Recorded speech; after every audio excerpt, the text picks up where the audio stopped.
Madali kayong makakagawa ng iba-ibang klaseng ulam gamit ang food processor multifunctional. Mahirap pakainin ng gulay ang mga bata, yung mga anak natin sa panahon ngayon. Kahit yung anak ko malaki na, ayaw pa rin kumain ng gulay. Kaya ito, gagawa ako ng ukoy na kalabasa.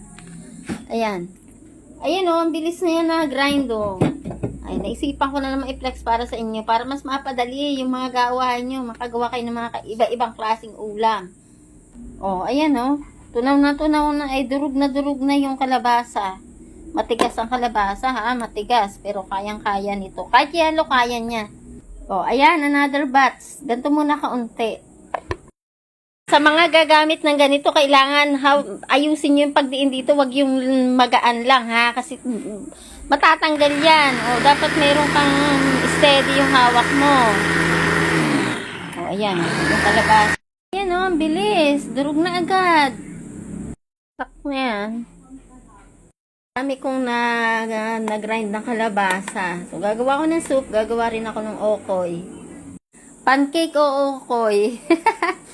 Mukhang okoy, mukhang pancake. Yan. Ito yung niluto kong okoy na kalabasa. Kasi hindi ko makain si Tutoy. Palagay ko kakain siya yan.